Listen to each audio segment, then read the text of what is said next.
اور جب ان سے کہا جاتا ہے کہ ان کو کیوں پوچھتے ہو تو کہتے ہیں یہ ہمارے وسیلے اور سفارشی. ہم ان کو سفارش کے لیے پوچھتے ہیں کہ اللہ تعالیٰ سے ہماری سفارش کروا لیں گے. ظاہر ہے وہ آخرت پہ تو ایمان نہیں رکھتے تھے, تو حساب و کتاب کے اوپر بھی ان کا ایمان نہیں تھا. مقصد ان کا یہ تھا کہ دنیا کی جو مرادیں ہیں تکمیل کے لیے, جو مرادیں منتیں ہیں, اللہ سے سفارش کر کے اس کو پورا کرواتے ہیں. ہمیں روزی دیتے ہیں, ہمیں اولاد دیتے ہیں, ہمیں بیٹا دیتے ہیں, بیٹی دیتے ہیں, سفارش کرتے ہیں اللہ سے. ہم ان سے کرتے ہیں, وہ اللہ سے کرتے ہیں. اور دوسرا مقصد ان کا یہ تھا, وہ کہتے تھے ما نعبدهم الا ليقربونا الى الله زلفى, سورہ زمر آیت نمبر 3. یعنی وہ کہتے تھے کہ ہم ان کی عبادت صرف اس لیے کرتے ہیں, یعنی یہ چڑھاوے, نظر و نیاز, سجدے فجدے جو کچھ بھی تھے, ہم صرف اس لیے کرتے ہیں تاکہ یہ ہمیں اللہ سے قریب کر دیں, ہمیں اللہ سے قریب کر دیں. ہم بڑے گنہگار, بدکار, سیاکار ہیں, سود, رشوت, چوری, ڈکائی کرتے ہیں. ہم تو اللہ سے ڈائریکٹ نہیں کہہ سکتے, اس لیے ہم ان کو وسیلہ بناتے ہیں, یہ ہمیں اللہ سے قریب کر دے. یہ مقصد تھا ان کا اللہ کے ساتھ, یہ تمام سب ان بتوں کے ساتھ کرنے کا. آئیے نچوڑ میں ختم کرتا ہوں اپنی بات کو. مشرکین اب تک کی تمام باتوں کا خلاصہ اور نتیجہ یہ ہے کہ مشرکین اللہ کو خالق اور رازق اور ساری چیزوں اور سارے اختیارات کا مالک سمجھتے تھے, اور اس کے ساتھ ساتھ وہ فرشتوں, پیغمبروں اور بزرگوں, ولیوں وغیرہ کے سلسلے میں یہ عقیدہ بھی رکھتے تھے کہ انہیں اللہ کی طرف سے فطری قوت سے بالا تر قوت اور اختیار ملا ہوا ہے, اس لیے وہ انہیں پکارتے تھے, ان سے التجائیں کرتے تھے, ان کی نظریں مانتے تھے, ان پر چڑھاوے چڑھاتے تھے, ان کے نام اور ان کے استھان پر جانور ذبح کرتے تھے, مجاور بن کر بیٹھتے تھے, انہیں سجدہ کرتے تھے, وغیرہ وغیرہ. یہی سب ان کا شرک تھا. اسی وجہ سے وہ کافر ہوئے, انہیں قتل کیا گیا, قیدی بنایا گیا, جہنمی قرار دیا گیا, ان سے جنگیں لڑی گئیں, اور ان کے مال و جائیداد کو مال غنیمت اسلام نے تصور کیا. یہی وہ عقیدہ تھا جس کو مٹانے کے لیے پیغمبر اسلام صلی اللہ علیہ وسلم اس خاطرانہ جیتے میں تشریف لائیے. اب ان آیات قرآنیہ کی روشنی میں آئیے موجودہ دور کے ان قبر کے پجاریوں کا جائزہ لیں کہ آیا یہ جو کام کرتے ہیں کیا مشرکین مکہ کی طرح نہیں ہے؟ کیا ان کے عقیدے انہی لوگوں کے عقیدوں کی طرح نہیں؟ ہو سکتا ہے کسی کے ذہن میں یہ سوال اٹھتا ہو کہ جناب ہم تو کلمہ پڑھتے ہیں, ہم تو نماز پڑھتے ہیں, ہم مشرک کیسے ہو سکتے ہیں؟ کیا مسلمان بھی مشرک ہو سکتا ہے؟ آؤ, قرآن کہتا ہے کہ ہاں مومنین بھی مشرک ہو سکتے ہیں, پروردگار عالم کا کلام جھوٹا نہیں ہو سکتا. اللہ رب العزت نے ارشاد فرمایا وما یؤمن اکثرهم باللہ الا وهم مشرکون, سورہ یوسف آیت نمبر 106, کہ اگر اکثر لوگ اللہ تعالیٰ پر ایمان لا کر بھی مشرک کرتے ہیں, اللہ کے اوپر ایمان لاتے ہیں پھر بھی وہ شرک کرتے ہیں.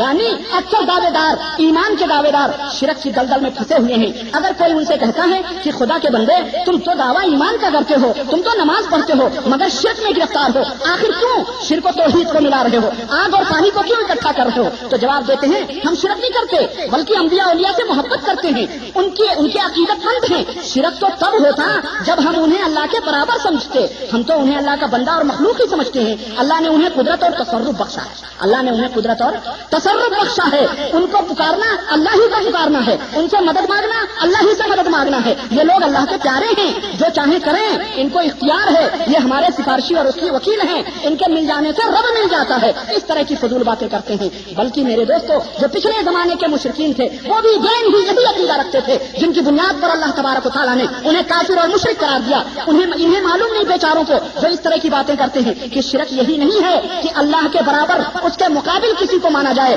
بلکہ شرک یہ بھی ہے کہ جو چیزیں اللہ نے اپنی ذات اور صفات اور عبادت کے لیے مخصوص فرما لی ہیں انہیں غیروں کے لیے کرنا, مثلا سجدہ, طواف, رکوع, قربانی, منت, نظر, مشکل کے وقت پکارنا, قدرت و تصرف وغیرہ, یہ سب جتنے بھی کام ہیں اللہ نے اپنے لیے خاص کر رکھا ہے. اگر ہم نے ان میں کسی مخلوق کو خواہ وہ کتنے سے بڑے سے بڑا, چھوٹے سے چھوٹا کیوں نہ ہو, ملایا تو یہ شرک باللہ ہوگا اور یہ کھلی ہوئی شرک ہوگی. اللہ رب العزت سے دعا ہے کہ اللہ تعالی ہمیں اور آپ کو شرک سے محفوظ رکھے. بقیہ باتیں قبر کے موضوع کے تعلق سے انشاءاللہ تفصیلی گفتگو انشاءاللہ میں اگلے خطبے میں بیان کرنے کی کوشش کروں گا, اور یہ اس بنیاد کو اپنے ذہن میں رکھیے.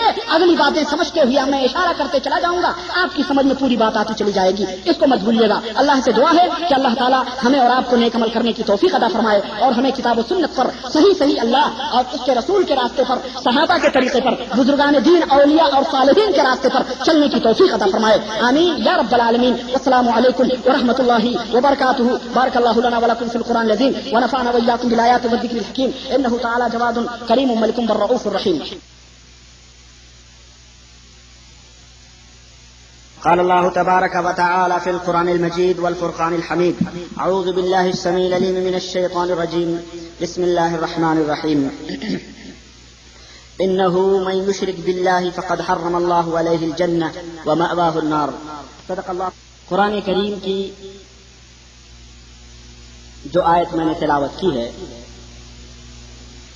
پروردگار عالم اس میں ارشاد فرماتا ہے انہ من یشرک باللہ فقد حرم اللہ علیہ الجنہ ومأواہ النار، جو شخص بھی شرک اللہ کے ساتھ شرک کرے گا یقیناً اللہ نے اس پر جنت کو حرام کر دیا ہے اور اس کا ٹھکانہ جہنم ہے۔ برادران اسلام، معزز سامعین اعظام، بزرگوں، دوستوں اور بھائیوں، پچھلے خطبہ جمعہ سے آپ اس حقیقت کو سمجھ گئے ہوں گے کہ شرک کی حقیقت کیا ہے، اور اسی طرح اس کا بھی علم آپ کو ہو چکا ہوگا کہ مشرکین مکہ کیوں کافر و مشرک کہلائے گئے، جبکہ وہ اللہ رب العزت کا اقرار کرتے تھے، اس کو خالق و مالک رازق تسلیم کرتے تھے، پوری کائنات کا مالک اور پوری کائنات میں انتظام چلانے والا سمجھتے تھے۔ اس کے باوجود ان مشرکین مکہ سے کیوں جنگیں لڑی گئیں، کیوں ان کو قتل کیا گیا، ان کی عورتوں کو، بہو بیٹیوں کو اسلام نے کیوں بادی بنانے کا حکم دیا، کیوں ان کے مال اور جائیداد کو مال غنیمت کہلایا، اس حقیقت سے آپ اچھی طرح پچھلے خطبہ جمعہ سے واقف ہو گئے ہوں گے۔ کیا اسباب تھے، کیا وجوہات تھے، میں نے تفصیلی طور پر پچھلے ہفتے اس کے اوپر روشنی ڈالی تھی۔ وقت کی قلت کو مد نظر رکھتے ہوئے میں اپنے موضوع کو اختصار سے پیش کرنا چاہتا ہوں۔ مجھے پچھلی باتیں دہرانے کی ضرورت نہیں، اور جو موضوع میں نے منتخب کیا ہے، اسلام اور قبروں کی پوجا، اس تعلق سے آج جو کچھ بھی مزاروں اور قبروں پہ ہو رہا ہے، یا چلوں، تازیوں، جھنڈوں، علم اور شبدوں کے ساتھ کیا جاتا ہے، اس کو بیان کرنے کی ضرورت محسوس نہیں کرتا ہوں، کیونکہ میرا خیال ہے کہ آج ہر ایک شخص، ہر فرد ان کی حقیقتوں سے واقف ہوگا۔ میں نے جو کچھ ان مزاروں پہ دیکھا ہے اور مشاہدہ کیا ہے، یا جو کچھ میں نے خود کیا ہے، اگر صرف میں اسی کو بیان کرنے لگ جاؤں اور اسی کی تفصیلات آپ کو سنانے لگ جاؤں تو گھنٹے 2 گھنٹے نہیں بلکہ کئی دن لگ جائیں گے۔ چل جائے کہ ہر ایک مزار اور مزار والے کی تاریخ بیان کروں۔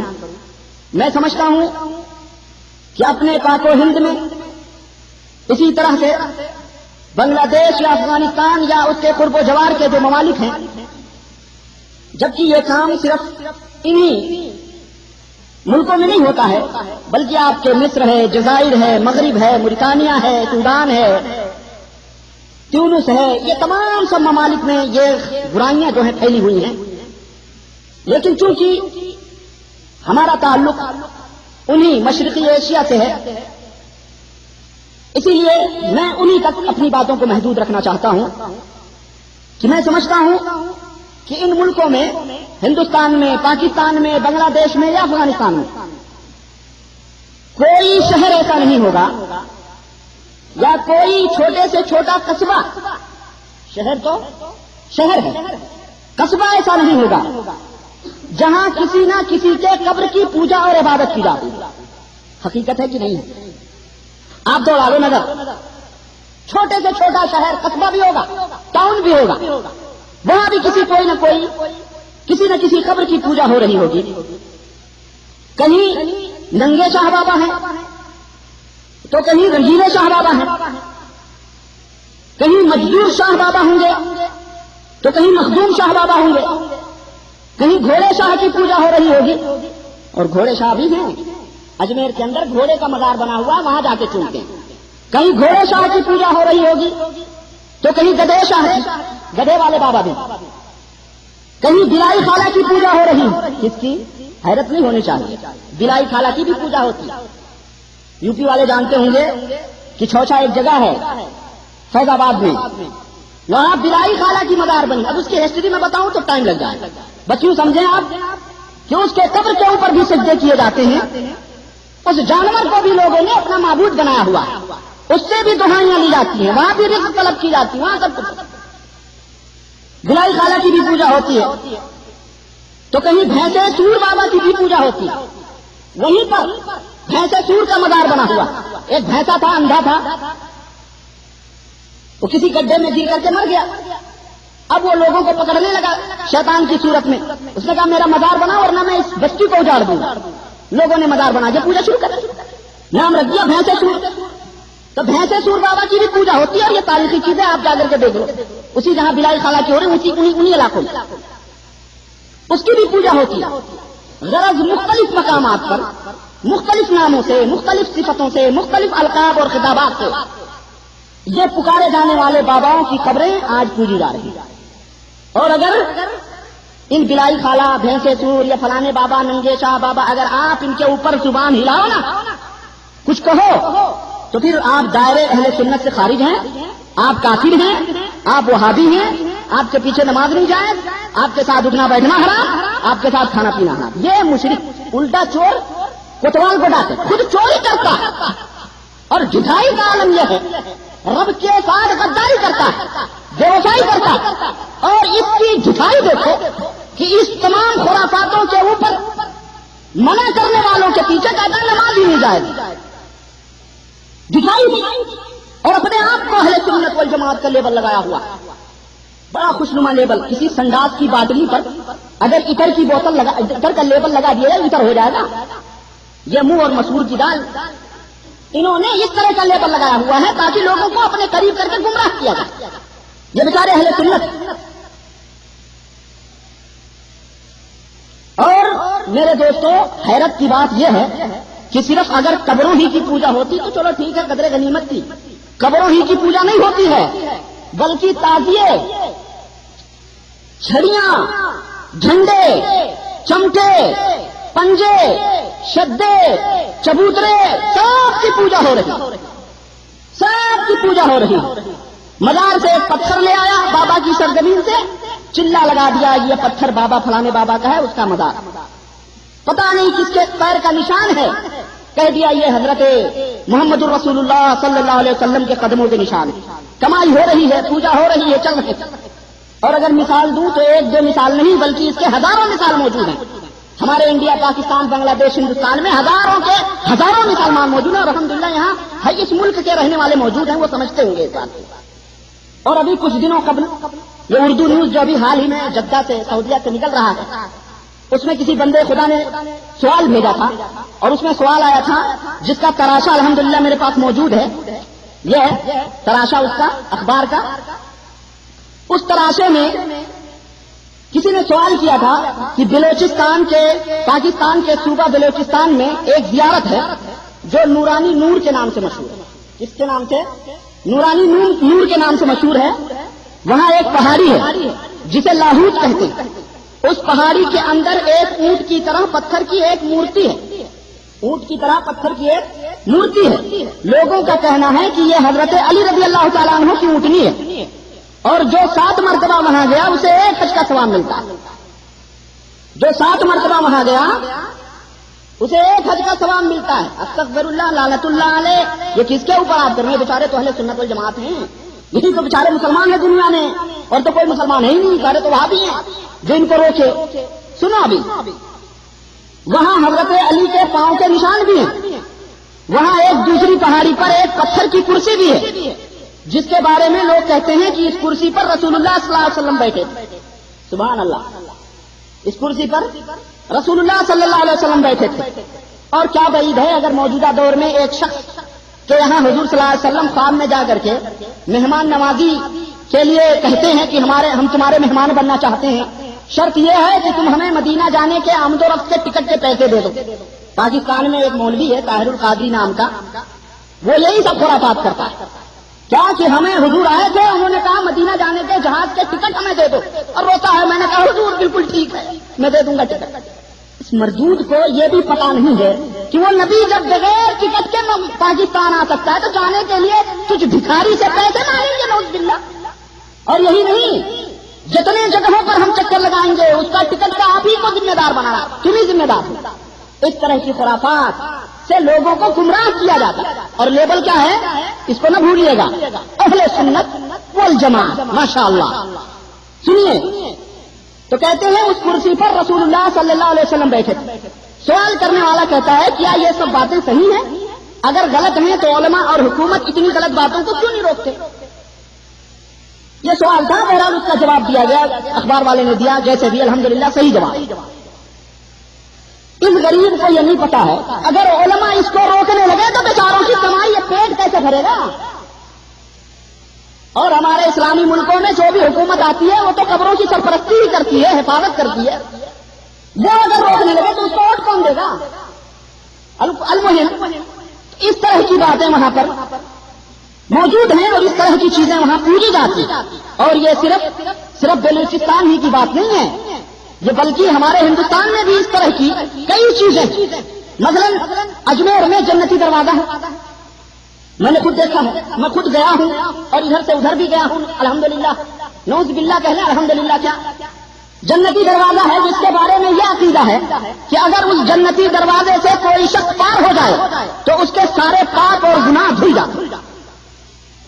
اسی طرح سے میں نے یہ بھی سنا ہے کہ پاکستان میں بھی غالباً پاک پٹن میں یا کہیں کوئی جگہ ہے وہاں بھی جنتی دروازہ ہے جہاں سے گزرنے والے گناہوں سے پاک ہو جاتے ہیں. وہاں اتنی بھیڑ ہوتی ہے کہ پولیس کو ڈنڈے برسانے پڑتے ہیں. بیچاری پولیس وہاں ڈنڈے برساتی ہے اور ان بیچاروں کی یہ بنائی ہوئی جنت جہاں ڈنڈے کھانے پڑتے ہیں انہیں معلوم نہیں کہ ڈنڈے جنتی دروازوں میں نہیں جہنمی دروازوں میں داخل ہونے والے کو پڑیں گے، جہنم میں جانے والوں کو ڈنڈے پڑیں گے. جنتی دروازوں میں داخل ہونے والوں کے لیے تو اللہ رب العزت کی رحمت کی برکھا برسے گی انشاءاللہ. جو جنت میں جائیں گے رحمت کی برکھا برسائی جائے گی. اللہ ہمیں ان کے بنائے ہوئے جھوٹے جنتی دروازوں سے محفوظ رکھے اور ہمیں آخرت میں ان جنتی دروازوں سے گزارے جہاں پر اس کے رحمتوں کی برکھا برسائی جاتی ہے. وہاں ڈنڈے نہیں برسائے جاتے.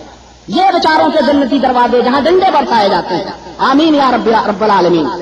میرے دوستوں اور بزرگوں، یہ میں اس لیے کھول کے بیان کر رہا ہوں نا تاکہ بہت ہو چکا ہے، بہت گمراہ ہو چکے، بہت گمراہ کیا اور ہم ہی لوگوں نے گمراہ کیا. یہ مولوی طبقہ جو ہے نا، ہم بھی پہلے اس کے خلاف بولتے تھے.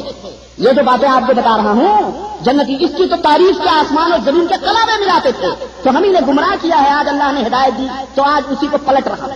تکلیف تو ہوگی ہی، مجھے بھی سہنا پڑے گا، برداشت کرنا پڑے گا آپ کی گالیاں، آپ کے سب کچھ، کیونکہ میں نے ہی وہ سبق آپ کو پڑھایا تھا. میں نے سے مراد ہمارے ہی کہتے برے علماء تھے جنہوں نے اس سے پہلے زمانے جاہلیت میں یہ درس دیا تھا. آج تو پلٹ رہا ہوں تو ہمیں اس کا کوئی غم نہیں ہے کہ آپ ہمیں گالی دیں، کیونکہ پہلے ہم گالی آپ کو دوسروں کو دلوا چکے ہیں تو آپ وہ تو سہنا ہی پڑے گا نا ہم کو، تو سہوں گے انشاءاللہ.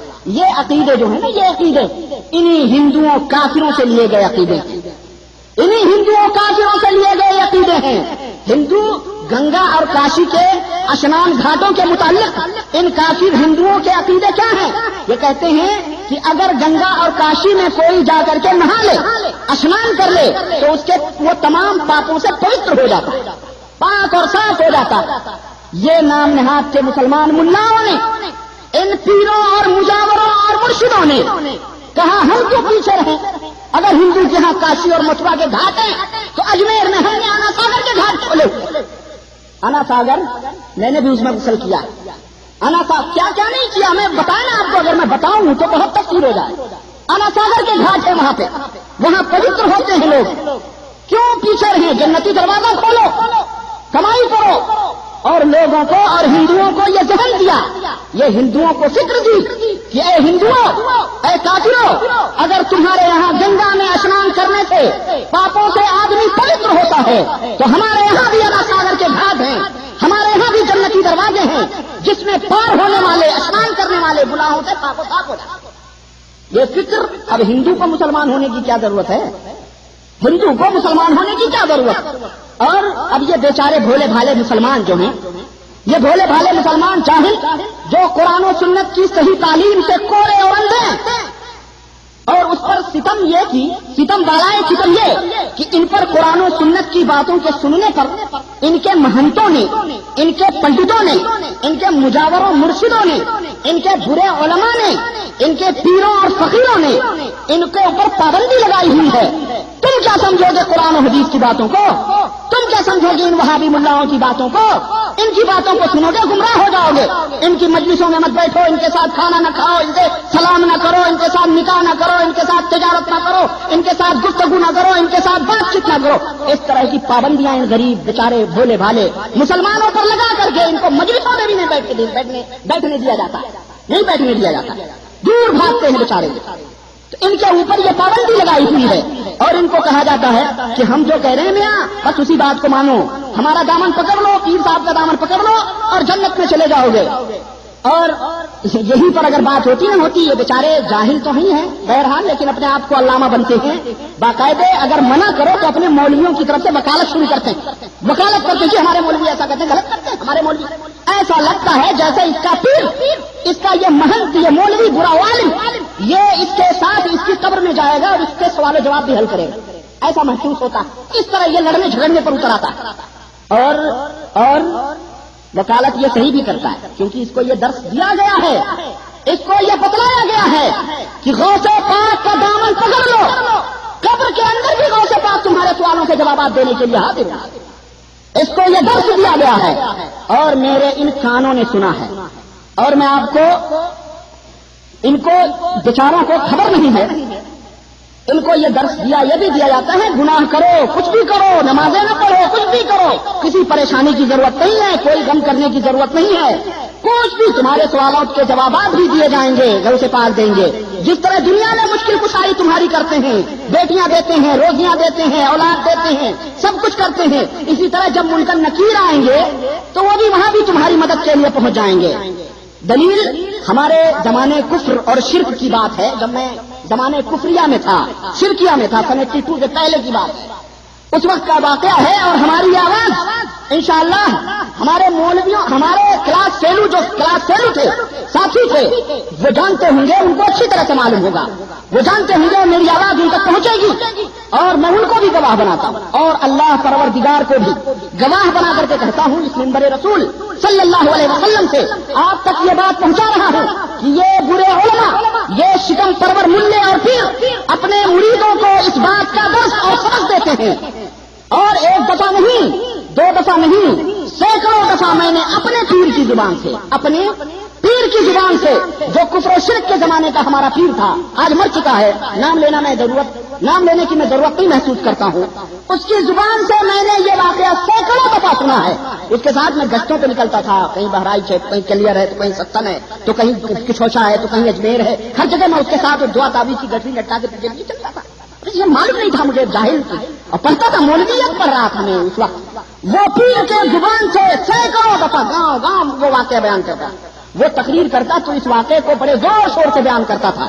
واقعہ سنیے آپ، وہ کس طرح سے وہ واقعہ بیان کرتے تھے کہ ایک دفعہ غوث پاک کے ایک مرید کا انتقال ہو گیا، اس کا انتقال ہو گیا، وہ بہت بڑا اولیاء کرام کا عاشق تھا، بہت بڑا نبی کا عاشق تھا، غوث پاک کی 11ویں نیاز دلایا کرتا تھا۔ جب وہ مر گیا تو قبر میں منکر نکیر آئے، ان کے ہاتھ میں موٹے موٹے گرس تھے، ان کے ہاتھ میں موٹے موٹے گرس تھے، اور دوستو آج بھی میرے کانوں میں میرے اس پیر کی آواز گونجتی ہے کہ جب وہ گرس کی تعریف کرتا تھا تو کہتا تھا کہ ایسے گرس کہ اگر وہ ہمالیہ پہاڑ پر رکھ دیے جائیں تو وہ پہاڑ بھی سرما سرما ہو جائے، اتنے بھاری بھاری گرس، اور ان کی گراؤنی شکلیں۔ جب منکر نکیر قبر میں پہنچے تو غوث پاک کے اس مرید کو جگایا، اس دیوانے پیرانے پیر نے اس عاشق پیرانے پیر سے سوال کیا، من رب کا، اس سے سوال کیا من رب کا، وہ عاشق مصطفیٰ، وہ دیوانے غوث پاک فوراً پکار اٹھتا ہے، یا غوث المدد، نعوذ باللہ۔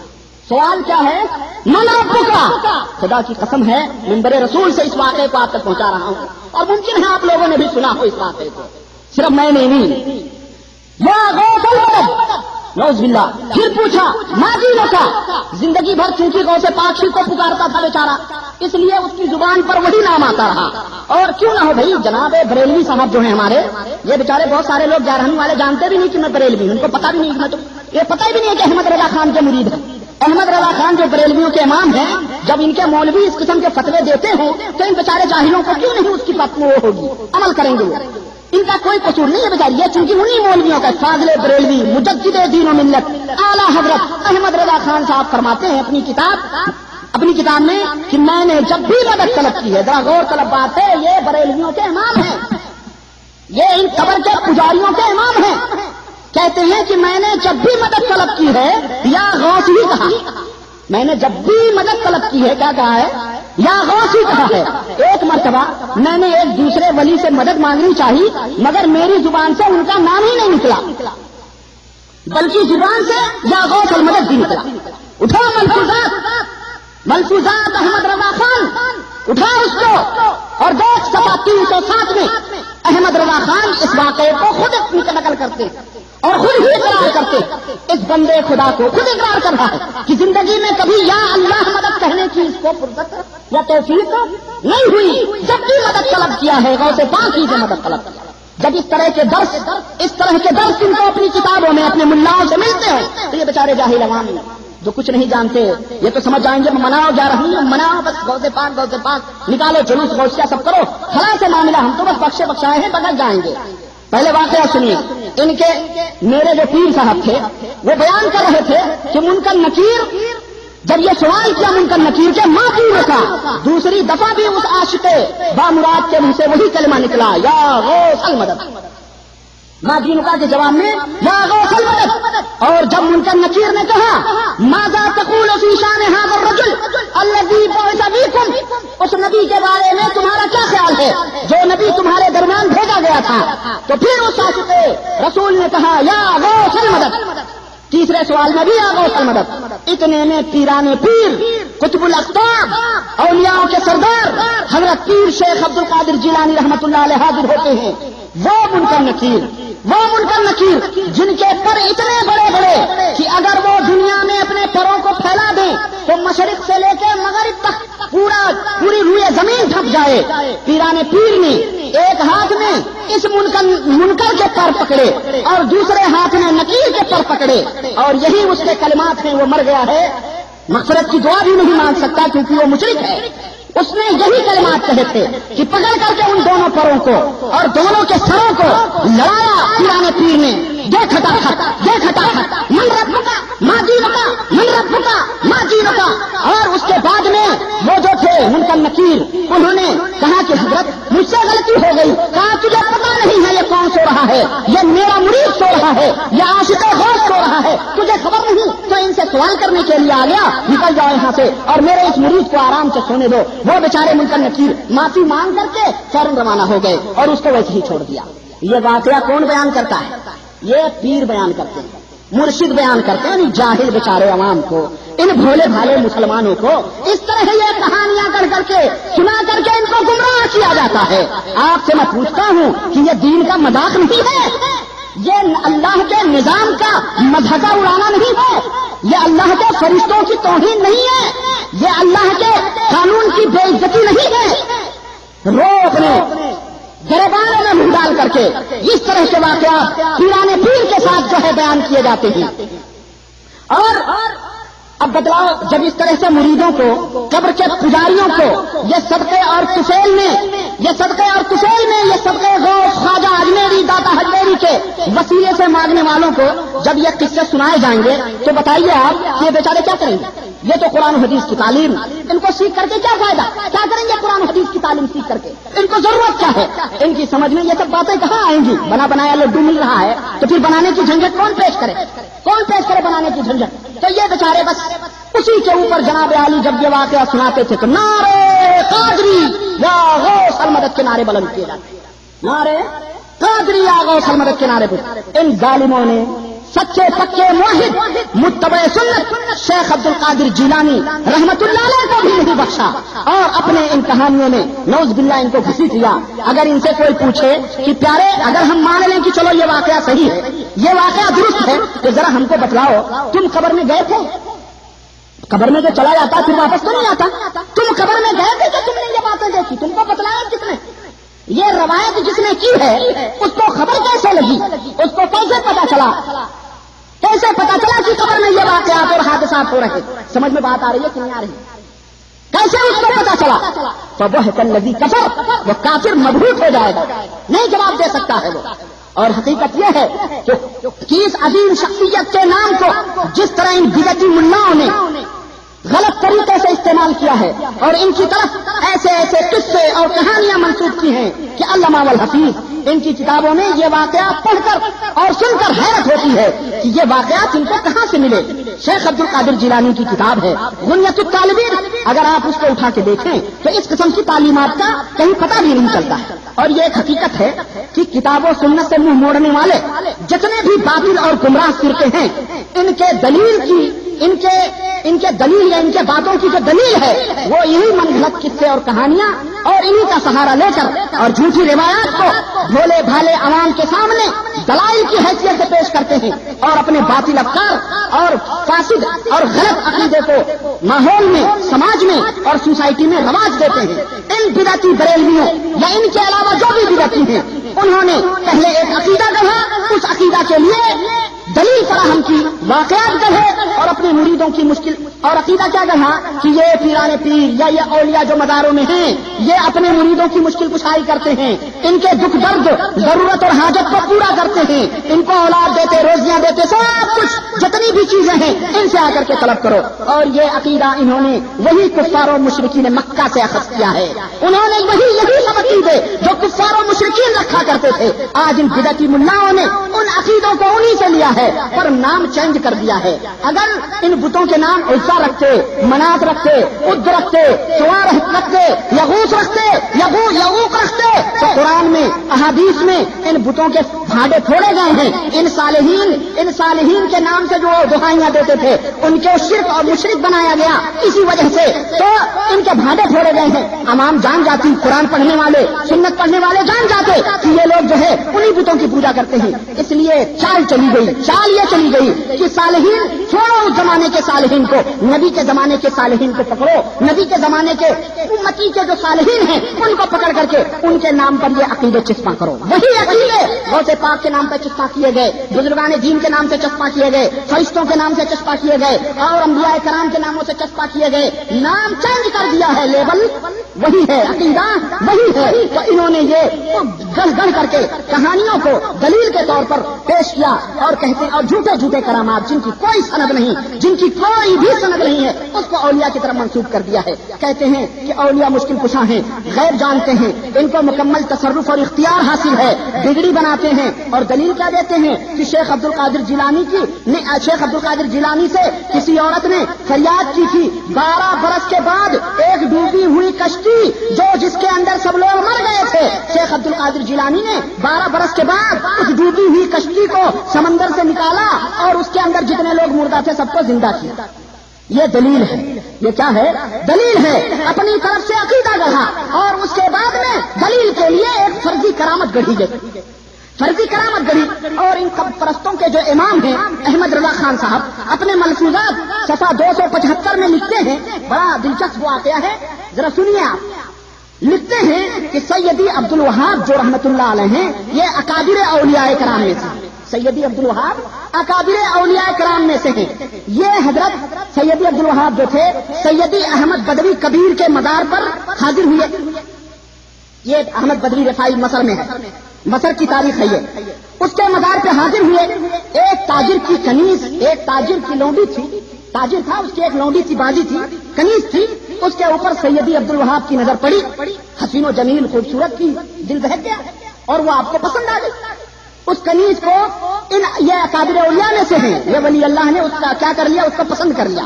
اور جب مزار شریف پر حاضر ہوئے، حضرت سیدی احمد بدوی کبیر کے مزار پہ حاضر ہوئے تو قبر سے آواز آئی، صاحب مزار کے قبر سے کیا آئی؟ آواز آئی کہ عبد الوہاب وہ لونڈی تمہیں پسند ہے؟ سیدی عبد الوہاب نے عرض کیا حضور اب آپ سے کیا چھپاؤں، آپ کے اوپر تو سب کچھ ظاہر ہے، بھائی نومن مٹی کے نیچے بھی سب پتا ہے، پوری دنیا چلاتے ہیں، ہے نا، سب کچھ دلوں کے بھید ہی کی بات ہے نا۔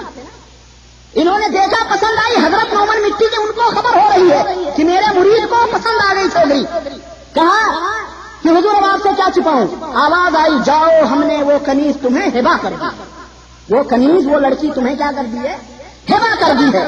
حضرت سیدی عبد الوہاب خاموش ہو گئے کہ کنیز تو تاجر کی ہے، کنیز جو ہے لڑکی تو کس کی ہے، تاجر کی ہے، اور ہبا حضرت کر رہے ہیں، یہ کیسے ہو سکتا؟ اتنے میں وہ تاجر حاضر ہوا اور اس نے وہ کنیز سیدی احمد بدوی کبیر کے مزار کے اوپر نظر کر دی۔ کس کے اوپر نظر کر دی؟ سیدی احمد کبیر کے مزار کے لیے کیا کر دی؟ نظر کر دی۔ ہندو اپنے بتوں پر کنیا دان کرتا ہے یا نہیں کرتا ہے؟ کرسچن اپنے گرجاؤں کے اندر نن بنا کے لڑکیوں کو عیسیٰ مسیح کے نام پر چھوڑتا ہے، وہ مشرک ہے، وہ کافر ہے۔ اور یہ مزاروں پر لڑکیوں کو ہبا کرنا، نظر کرنا، یہ توحید ہے؟ توحید ہے؟ ذرا بتاؤ یہ کون لکھتا ہے؟ مجدد دین و ملت فاضل اعلی حضرت بریلوی احمد رضا خان صاحب تحریر فرماتے ہیں اپنی کتاب ملفوظات میں، واقعہ نقل کرتے ہیں۔ نظر کر دی، مزار کی نظر کر دی کہ حضرت یہ ہبا ہے، نظر ہے آپ کے قبر انور کے لیے۔ اتنے میں اشارہ ہوا، جو مجاور تھا اس کو اشارہ ہوا، اس نے کیا کیا، وہ حضرت سیدی عبد الوہاب کے نظر کر دیا، اس نے اس کے نظر کر دی۔ پھر بیٹھے رہے مزار کے اوپر، مزار سے پھر آواز آئی کہ اب سے عبد الوہاب دیر کاہے کی ہے، غور کرو ذرا، دیر کاہے کی ہے، فلاں حجرے میں لے جاؤ اور اپنی حاجت کو پوری کرو، فلاں۔ اور میرا خیال ہے کہ یہ مزاروں کے ارد گرد جو حجرے بنائے جاتے ہیں نا، یہ انہی سب دھندوں کے لیے ہوتے ہیں، انہی سب دھندوں کے لیے بنائے جاتے ہیں۔ اور قبروں کے اوپر عورتوں کو حاضری دینے کی جو یہ ملے ترغیب دیتے ہیں، یہی سب وہاں کروائے جاتے ہیں، یہ ترغیب دی جا رہی ہے۔